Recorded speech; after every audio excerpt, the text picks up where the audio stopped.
rando, qu'est-ce qu'on apporte et comment on lasse et comment, surtout, on les choisit. Alors, comme on a vu quand on a fait la capsule pour qu'est-ce qu'il y a dans le sac à dos, bien sûr, on aura toujours notre petite chaussure légère qui va à l'eau et qui nous relaxe les pieds. Ça, c'est une chose. Mais la chaussure qui va nous amener au bout de nos rêves, elle est très, très importante. Alors, une des questions à se poser initialement, c'est est-ce qu'on apporte une chaussure ou une botte? Là est la question. Si vous faites un sentier de montagne, comme on a beaucoup au Québec, peut-être que la botte peut être intéressante si vous êtes dans des descentes ou des montées avec des roches, des cordes et des choses comme ça. Par contre, si vous êtes sur un sentier de longue durée, de style les chemins de Saint-Jacques-de-Compostelle, là, on est dans un autre genre d'activité. Vous allez marcher au travers de villes, de villages, de routes, de petits sentiers. Oui, parfois, il va y avoir des petites montées avec des roches ou des descentes, mais c'est très, très minime. Ce n'est pas la longueur, la majorité de votre sentier. Alors, nous, à la Tienda, c'est sûr qu'on va vous conseiller beaucoup plus une chaussure de randonnée plutôt qu'une botte. Par contre, il faut faire attention, une chaussure de rando, ce n'est pas un espadrille, OK? La chaussure doit avoir principalement de très, très bonnes grippes. Ça, c'est essentiel parce que si vous avez une journée très chaude ou très pluvieuse, ça peut glisser. Je dis chaude, ça glisse parce que le sable dans les routes, des fois, ça peut vraiment nous emporter. Alors, c'est très, très important d'avoir une bonne grippe. OK? Il faut que ça colle sur votre sentier. Il faut que la semelle soit rigide.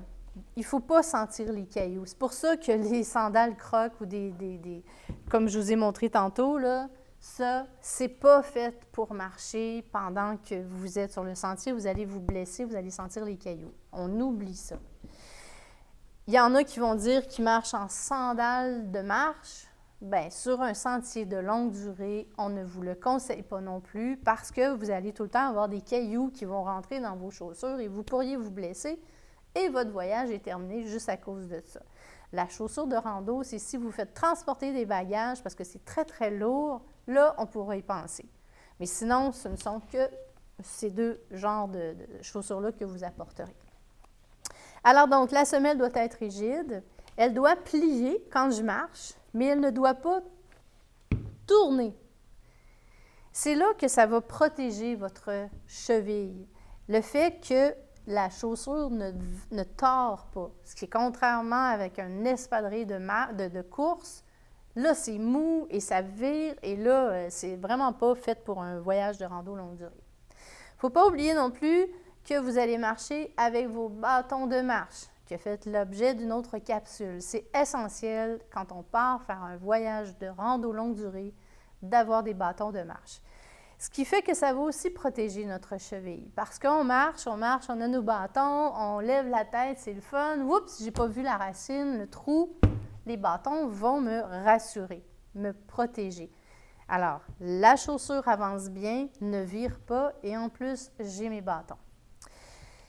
Une chaussure de rando, on va acheter ça en fin d'après-midi, début de soirée, jamais le matin. On enfle de 3 endroits quand on marche longtemps. On enfle des mains, on enfle des pieds et oui, on enfle aussi de la tête. Alors, c'est pour ça que nos chapeaux doivent être un petit peu plus grands aussi. C'est drôle à dire, mais c'est la vérité. Alors, le fait qu'on enfle des pieds, c'est souvent plus en fin d'après-midi. Donc, c'est pour ça qu'on vous dit, allez acheter vos chaussures la fin de la journée. Si vous allez dans un magasin qui a pignon sur rue, ne demandez pas à l'univers une place de stationnement en face du magasin. Stationnez-vous à 1, 2, 3 km du magasin et marchez jusqu'au magasin. Si vous y allez en métro, si vous habitez à Montréal, bien, vous débarquez 2, 3 stations de métro avant pour marcher jusqu'au magasin. Vous voulez simuler l'exercice que vous allez aller faire, un voyage de rando longue durée. 3 km là, de marche, si vous en faites 20 par jour pendant 2-3 semaines, c'est rien. Hein, on s'entend et ça vous fera pratiquer. Bien sûr, vous arriverez aussi avec vos chaussettes de rando pour bien essayer votre chaussure. L'autre chose donc qui est importante par rapport à l'enflure des pieds, c'est de prendre un demi à un point plus grand. C'est essentiel parce que si vous la prenez trop juste, vos orteils vont coller à l'intérieur et là, vous allez étouffer et les ampoules qu'on ne veut pas vont se mettre à se développer. Donc, en résumé, là, on achète la chaussure fin d'après-midi, début de soirée. Un demi à un point plus grand, c'est essentiel et vous arriverez avec vos chaussettes de rando. Un autre dernier détail dans le choix de votre chaussure. Ici, à la Tienda, on n'est pas de l'école des chaussures imperméables, Gore-Tex qu'on appelle, parce que c'est très chaud. Si le conseiller en boutique vous dit « Ah non, non, ça respire », c'est parce qu'il n'y a pas l'expérience d'avoir marché longtemps, je signerai mon nom. Les membranes imperméables, ça garde la chaleur. Et oui, c'est imperméable. Si donc vous avez une journée de pluie, ah oui, j'ai pas d'eau qui est rentrée dans ma chaussure. Si vous avez 0 journée de pluie pendant tout votre voyage, vous aurez tout votre voyage les pieds mouillés parce que ça ne respire pas.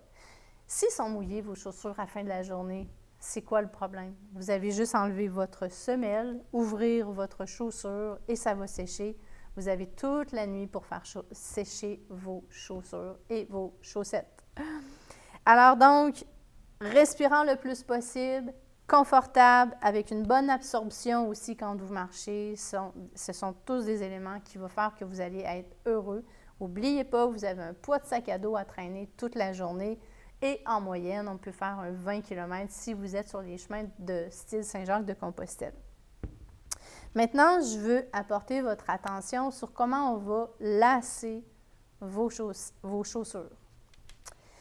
Si vous avez une chaussure avec un œillet juste ici, l'œillet, vous allez vous en servir pour serrer, en fait, pour freiner. Tu sais, des fois, on marche puis ça se délousse en bon québécois. Alors, on veut éviter ça. Donc, je viens prendre l'œillet pour m'en créer un nouveau. Je vais y aller pareil de l'autre côté.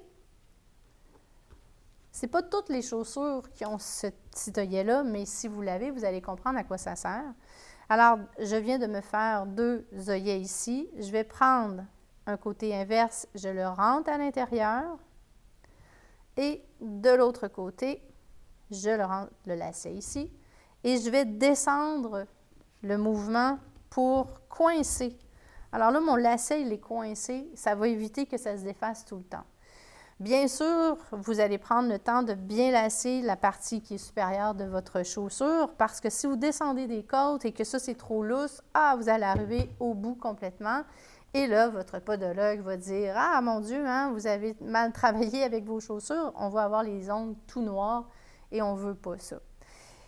Si je monte, bien, je vais toujours être à côté dans le fond. J'ai besoin d'avoir ma chaussure qui est bien soutenue sur mon pied, sinon, bien, on n'est pas confortable. Maintenant, quand je vais attacher ma chaussure, vous connaissez bien sûr ce lacet-là, mais là, vous allez en refaire un autre. Et là, ça vient de encore plus coincer.